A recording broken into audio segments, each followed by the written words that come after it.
Hello everyone and welcome to C++ programming lesson.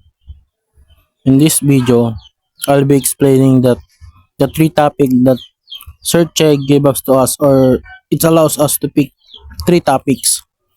One topic is the first topic I choose is C++ keywords, identifiers and comments. Second is operators,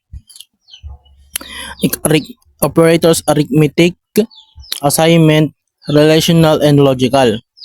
The topic 3 I choose is simple selection using if and else if. Okay, let's go to our explanation. The topic 1. What are keywords? Ito muna. The topic 1, keywords, identifiers, and comment. What are keywords? Keywords in C++ are reserved words that have special meaning to the compiler. These words cannot be used variables named because they are part of C++ language itself. Yung keywords is may parang special meaning siya na parang sabihin na natin na command siya na pag nilagay mo sa isang compiler ay parang alam niya na kung ano yung meaning niya or ano yung function na. Example ng kwan, ito int for integers. Ito naman double, return, if, else if. Ito yung mga examples ng mga keywords. Ito may special meaning tong mga to. Kaya kahit nilagay mo dito to, alam na agad ni compiler na may special meaning to kung ano yung parang function nila. Next naman is yung what is identifiers. Identifiers are the names of we give to kung ano yung kwan natin, kung si variable, function, arrays, objectives. Dapat yung letter natin is kung magpapangalan tayo sa variables, dapat magsisimula sa letter or underscore. Kaya pwedeng magkuhan ng number. Tapos di din siya pwedeng same sa keyword na kuha nito. Int. Dapat hindi pwede. Kasi magkaparehas na sa mababasa ng compiler na dalawa yung meaning ng int. Parang dalawa babasahin niya. Example of identifiers. Ito, int age. Ito, double. Tapos kung natin, salary. Yan. Tapos, yan na. Ito, dalawa. Ito na, pwede naman numbers. Ito, int age 1. Int salary 2. Yan, int salary 2. Ngayon, punta naman tayo sa comment. Comment is, may dalawa tayong comment. Ito yung single comment. Ito yung, parang itong line na lang ito yung kawin niya. Parang naka-cover niya. Single comment. At meron naman si multi-comment. Ito naman pwede hanggang dito sa baba. Yan, basta madami. Kaya kaya tinawag siyang multi-comment.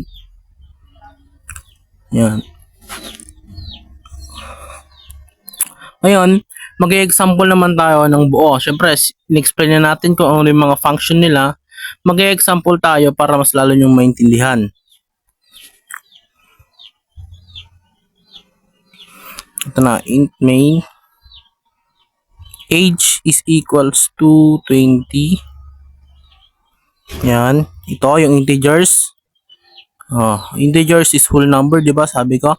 Yan. Tapos ngayon is cout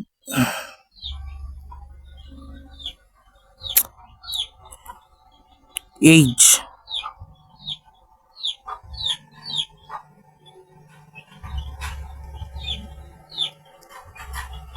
Yan.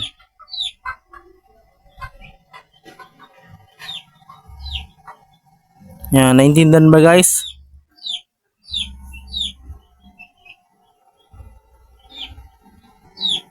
Ngayon, pumunta naman tayo sa operators, arithmetic assignment, relational, and logical.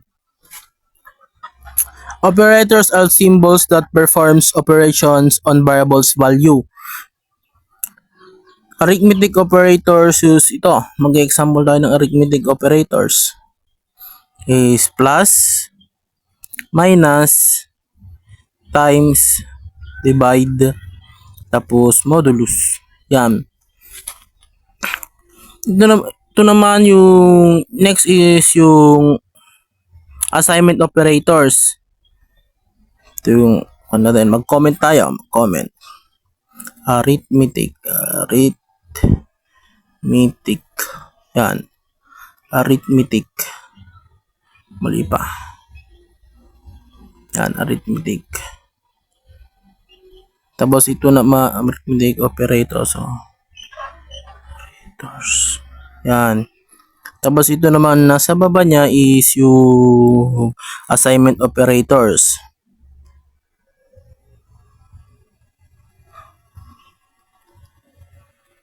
Yan. Example ng assignment operators is ito. Equals.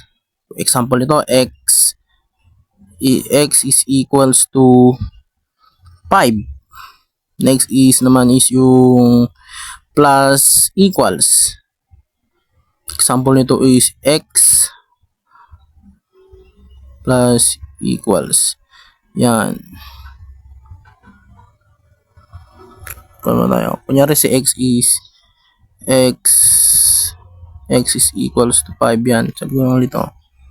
Next is naman is si minus equals x minus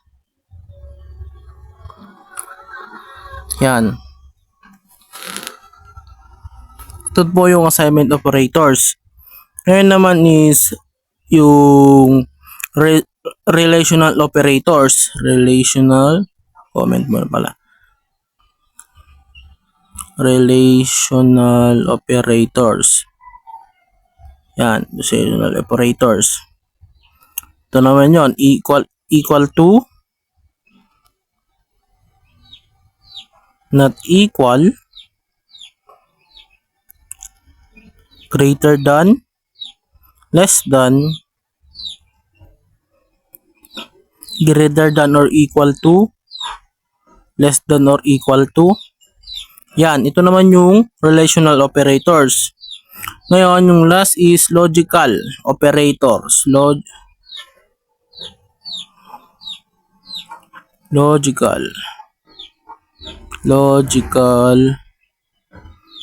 operators. Yan, logical operators. Example ng logical operators is ito si ano yun, and. Ito naman si or. Wala yun. Ito naman si or. Yan. Ito yung example ng operators. Tapos meron pa. Ito pa pala. Yan, not. Ngayon, di ba na-explain na natin kung ano yung mga nila. Ngayon, mag-example naman tayo ng code. Pwede muna natin ito lahat.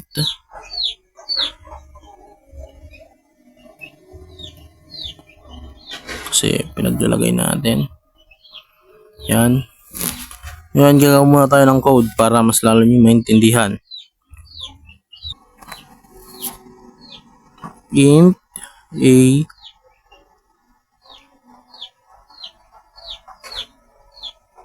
yan, magkuhan tayo ng 1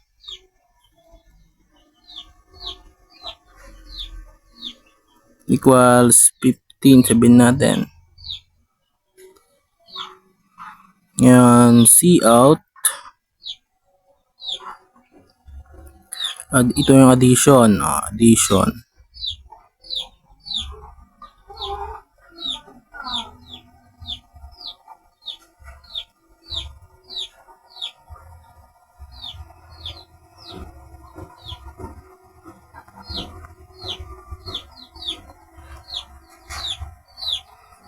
Yan. C out.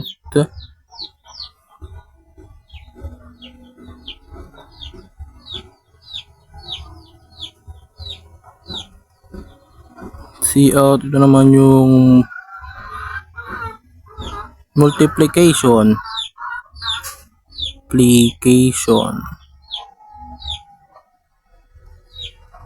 Multiplication is A. Tapos ito, asterisk ba to? Asterisk yan.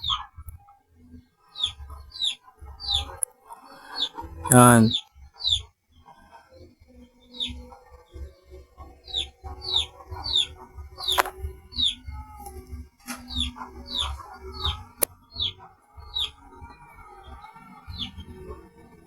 Ngayon, next is ipapas na lang natin. Pause ko muna.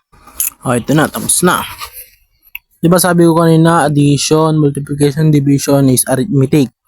Yung assignment is ito. Equals. Tapos yung kwan naman, yung relational is ito. Equal. Wala tas hindi nagay eh.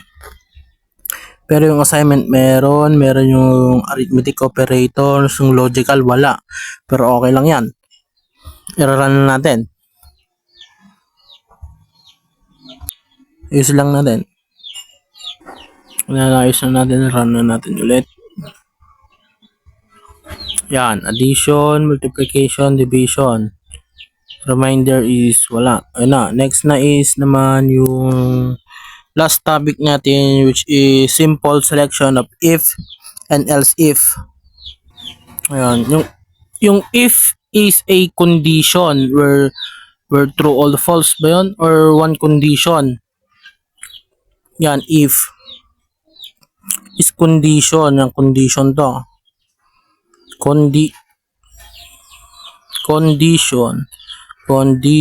Yan, condition. Tapos ito naman yung kung tama yung condition is ipiprint niya. Kunyari, C out true. Yan, C out true. Yan, int condition is equals to 18. Condition na lang kasi may condition na dito. Wala magkuhan. Yan. 18. Yan yung condition. Ngayon, yung else naman is magra-run siya if false yung condition sa taas, yung if. Magra-run siya or ito yung i-print kung mali yung nasa taas.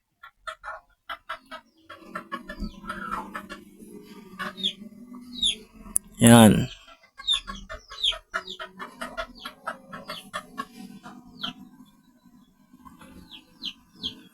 Kunyari, palitan natin ito sa 17.